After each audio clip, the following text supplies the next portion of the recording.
7월 14일 역대상 16장 37절에서 18장 17절. 예루살렘과 기브온에서 드린 예배. 다윗은 아삽과 그의 동료들을 주님의 언약궤 앞에 머물러 있게 하여 그 궤 앞에서 날마다 계속하여 맡은 임무를 수행하도록 하였다. 오베데돔과 그의 동료 68명과 여두둔의 아들 오베데돔과 호사는 문지기로 세웠다. 제사장 사독과 그의 동료 제사장들은 기브온 산당에 있는 주님의 성막 앞에서 섬기게 하였다. 그들은 이스라엘에게 명하신 주님의 율법에 기록된 그대로 번제단 위에서 아침 저녁으로 계속하여 주님께 번제를 드렸다. 그들과 헤만과 여두둔과 선택되어 이름이 명부에 기록된 남은 사람들은 주님의 자비가 영원하심을 찬양하게 하였다. 또 그들과 함께 헤만과 여두둔은 나팔을 불고 심벌즈를 치며 하나님을 찬양하는 악기를 우렁차게 연주하도록 하였다. 그리고 여두둔의 아들은 문지기로 세웠다. 그런 다음에 온 백성이 각각 자기의 집으로 돌아갔고 다윗도 자기의 집안 식구들에게 복을 빌어주려고 왕궁으로 돌아갔다. 17장 다윗에 대한 하나님의 약속. 다윗은 자기의 왕궁에 살 때 예언자 나단에게 말하였다. 나는 백향목 왕궁에 살고 있는데 주님의 언약궤는 아직도 회장 밑에 있습니다. 나단이 다윗에게 말하였다. 하나님께서 임금님과 함께 계시니 무슨 일이든지 계획하신 대로 하십시오. 그러나 바로 그날 밤에 하나님께서 나단에게 말씀하셨다. 너는 내 종 다윗에게 가서 전하여라. 나 주가 말한다. 내가 살 집을 내가 지어서는 안 된다. 내가 이스라엘을 이끌어낸 날로부터 오늘까지 나는 어떤 집에서도 살지 아니하고 이 장막에서 저 장막으로 이 성막에서 저 성막으로 옮겨 다니며 지냈다. 내가 온 이스라엘과 함께 옮겨 다닌 모든 곳에서 내가 내 백성을 돌보라고 명한 이스라엘의 어떤 사사에게 나에게 백향목집을 지어주지 않은 것을 두고 말한 적이 있느냐.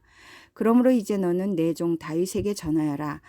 나 만군의 주가 말한다. 양떼를 따라다니던 너를 목장에서 데려다가 내 백성 이스라엘의 통치자로 삼은 것은 바로 나다. 나는 네가 어디로 가든지 언제나 너와 함께 있어서 내 모든 원수를 내 앞에서 물리쳐 주었다. 나는 이제 내 이름을 이 세상에서 위대한 사람들의 이름과 같이 빛나게 해주겠다. 이제 내가 한 곳을 정하여 거기에 내 백성 이스라엘을 심어 그들이 자기의 땅에서 자리 잡고 살면서 다시는 옮겨 다닐 필요가 없도록 하고 이전과 같이 악한 사람들에게 억압을 받는 일도 없도록 하겠다. 이전에 내가 내 백성 이스라엘에게 사사들을 세워준 때와는 달리 내가 내 모든 적을 굴복시키겠다. 그뿐만 아니라 나 주가 내 집안을 한 왕조로 세우겠다는 것을 이제 네게 선언한다. 내 생애가 다하여서 내가 너의 조상에게로 돌아가게 되면 내가 네 몸에서 나올 네 아들 가운데서 하나를 후계자로 세워 그 나라를 튼튼하게 하겠다. 바로 그가 내게 집을 지어줄 것이며 나는 그의 왕위를 영원토록 튼튼하게 해주겠다. 나는 그의 아버지가 되고 그는 나의 아들이 될 것이다. 내가 네 선임자에게서는 내 총애를 거두었지만 그에게서는 내 총애를 거두지 아니하겠다. 오히려 내가 그를 내 집과 내 나라 위에 영원히 세워서 그의 왕위가 영원히 튼튼하게 서게 하겠다. 나단이 이 모든 말씀과 계시를 받은 그대로 다윗에게 말하였다. 다윗의 감사기도. 다윗 왕이 성막으로 들어가서 주님 앞에 꿇어 앉아 이렇게 기도하였다. 주 하나님, 내가 누구이며 내 집안이 무엇이기에 주님께서 나를 이러한 자리에까지 오르게 해주셨습니까? 하나님, 그런데도 주님께서는 이것도 오히려 부족하게 여기시고 주님의 종의 집안에 있을 먼 장래일까지 말씀해 주셨습니다. 주 하나님, 주님께서는 나를 존귀하게 만드셨습니다. 주님께서 주님의 종을 하시고 주님의 종을 영화롭게 해주셨는데 이 다윗이 주님께 무슨 말씀을 더 드릴 필요가 있겠습니까? 주님께서는 주님의 종을 살피시어 주님께서 세우신 뜻과 목적대로 하셨습니다. 주님께서 이처럼 크나큰 일을 하시고 이 모든 일을 알려주셨습니다. 주님, 우리의 귀로 다 들어보았습니다만 주님과 같은 분이 또 계시다는 말은 들어본 적이 없고 주님 밖에 또 다른 하나님이 있다는 말도 들어본 적이 없습니다. 이 세상에서 어떤 민족이 주님의 백성 이스라엘과 같겠습니까? 하나님이 직접 찾아가셔서 이스라엘을 구하여 내시고 주님의 백성으로 삼아서 주님의 명성을 드러내셨습니다. 그들을 이집트에서 구하여 내시려고 크고 놀라운 일을 하셨고 주님의 백성이 보는 앞에서 문민족을 쫓아내셨습니다.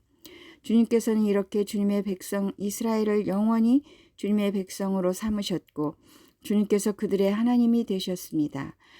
주님께서 주님의 종과 이 종의 집안에 약속하여 주신 말씀이 영원토록 이루어지게 해 주십시오. 주님께서 말씀하신 대로 해 주십시오. 그리하여 사람들이 이스라엘의 하나님은 만군의 주여 이스라엘을 지키시는 하나님이시다 하고 외치며 주님의 이름을 굳게 세우고 영원토록 높이게 하시고 주님의 종 다윗의 집안도 주님 앞에서 튼튼히 서게 해 주시기 바랍니다. 나의 하나님 주님께서 주님의 종에게 이 종의 집안을 한 왕조가 되게 하시겠다고 계시하셨기 때문에 주님의 종이 감히 주님께 이러한 간구를 드릴 용기를 얻었습니다. 그리고 이제 주님께서는 참으로 하나님이십니다. 주님께서는 주님의 종에게 이와 같이 놀라운 약속을 하셨습니다. 그러므로 이제 주님의 종의 집안에 기꺼이 복을 내리셔서 나의 자손이 주님 앞에서 영원토록 대를 잇게 해주시기 바랍니다. 주님께서 복을 주셨으니 그 복을 영원히 누리게 해 주십시오. 18장 다윗의 승전 기록. 그 뒤에 다윗이 블레셋 사람을 쳐서 그들을 굴복시켰다. 그래서 그는 블레셋 사람의 손에서 가드와 그 주변 마을을 빼앗았다. 다윗이 또 모압을 치니 모압 사람들이 다윗의 종이 되어 그에게 조공을 바쳤다. 소바왕 하다데셀이 유브라데스 강 쪽으로 가서 그의 세력을 굳히려 할 때 다윗이 하맛까지 가면서 그를 무찔렀다. 다윗은 그에게서 병거 1000대를 빼앗고 기마병 7000명과 보병 20000명을 포로로 사로잡았다. 다윗은 또 병거를 끄는 말 가운데서도 백필만 남겨놓고 나머지는 모조리 다리의 힘줄을 끊어버렸다. 다마스쿠스의 시리아 사람들이 소바왕 하다데셀을 도우려고 군대를 보내자 다윗은 시리아 사람 22,000명을 쳐 죽였다. 그리고 다윗이 시리아의 다마스쿠스에 주둔군을 두니 시리아도 다윗의 종이 되어 그에게 조공을 바쳤다. 다윗이 어느 곳으로 출전하든지 주님께서 그에게 승리를 안겨주셨다. 그때 다윗은 하다데셀의 신하들이 가지고 있던 금방패를 다 빼앗아서 예루살렘으로 가져왔다. 또 다윗은 하다데셀의 두 성읍 디브핫과 군에서는 노새를 아주 많이 빼앗아 왔다. 이것으로 솔로몬이 바다 모양 물통과 기둥과 놋그릇을 만들었다. 하맛왕 도이는 다윗이 소바왕 하다데셀의 온 군대를 쳐서 이겼다는 소식을 들었다. 그는 자기의 아들 요람을 다윗 왕에게 보내어 문안하게 하고 다윗이 하다데셀과 싸워서 이긴 것을 축하하게 하였다. 하다데셀은 도이와 서로 싸우는 사이였다. 요람은 금과 은과 놋으로 만든 물건들을 가져왔다. 다윗 왕은 이것들도 따로 구별하여 에돔, 모압, 암몬 사람, 블레셋 사람, 아말렉 등 여러 민족에게서 가져온 금과 함께 주님께 구별하여 바쳤다. 수르야의 아들 아비새가 소금 골짜기에서 에돔 사람 18,000명을 쳐 죽이고 에돔의 주둔군을 두었다. 마침내 온 에돔 사람이 다윗의 종이 되었다. 다윗이 어느 곳으로 출전하든지 주님께서 그에게 승리를 안겨주셨다. 다윗이 왕이 되어서 이렇게 온 이스라엘을 다스릴 때 그는 언제나 자기의 백성 모두를 공평하고 의로운 법으로 다스렸다. 수리아의 아들 요압은 군사령관이 되고 아힐룻의 아들 여호사밧은 역사 기록관이 되고 아이두베의 아들 사독과 아비아달의 아들 아히멜렉은 제사장이 되고 사워사는 서기관이 되고 여호야다의 아들 브나야는 그렛 사람과 블렛 사람의 지휘관이 되었다. 다윗의 아들들은 왕을 모시는 대신이 되었다. 로마서 2장 1절에서 24절 2장 하나님의 공정한 심판. 그러므로 남을 심판하는 사람이여 그대가 누구이든지 죄가 없다고 변명할 수 없습니다.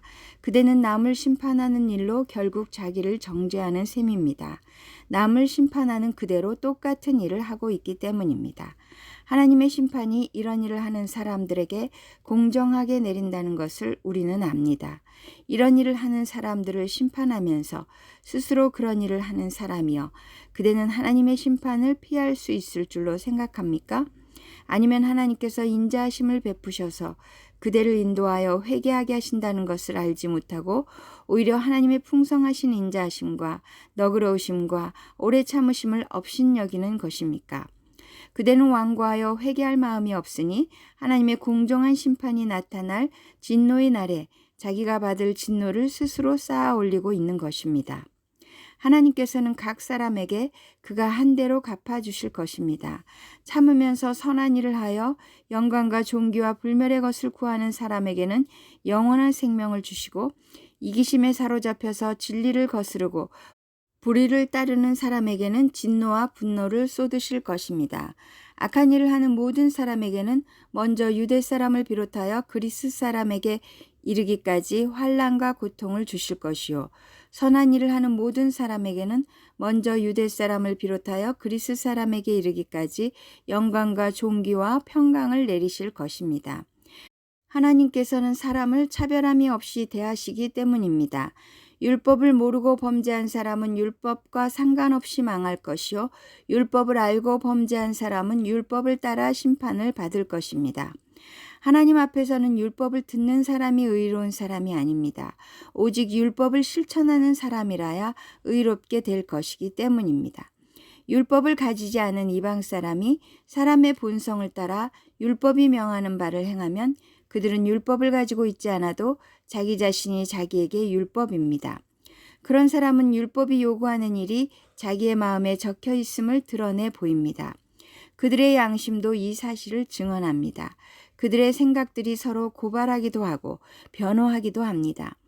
이런 일은 내가 전하는 복음대로 하나님께서 그리스도를 내세우셔서 사람들이 감추고 있는 비밀들을 심판하실 그날에 드러날 것입니다. 유대 사람과 율법. 그런데 그대가 유대 사람이라고 자처한다고 합시다.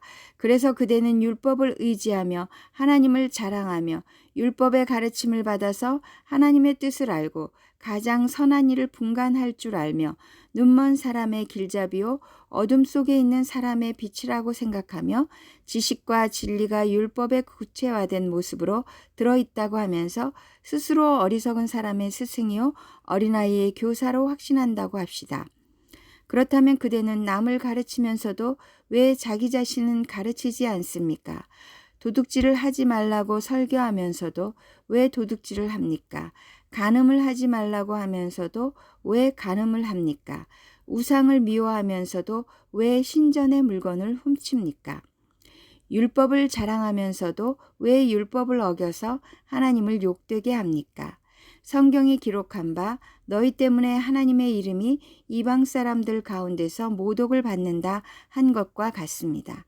시편 78편 53절에서 55절. 그들을 안전하게 이끄시니 그들은 두려워하지 않았고 그들의 원수들은 바다가 덮어버렸다. 그들을 거룩한 산으로 이끌어 들이시고 그 오른손으로 취하신 이 산으로 이끄셨다. 여러 민족을 그들 앞에서 몰아내시고 줄로 재어서 땅을 나누어 주시고 이스라엘 지파들을 자기들의 천막에서 살게 하셨다. 잠언 19장 8절에서 9절. 지혜를 얻는 사람은 자기 영혼을 사랑하고 명철을 지키는 사람은 복을 얻는다. 거짓 증인은 벌을 피할 수 없고 거짓말을 하는 사람은 망하고 만다.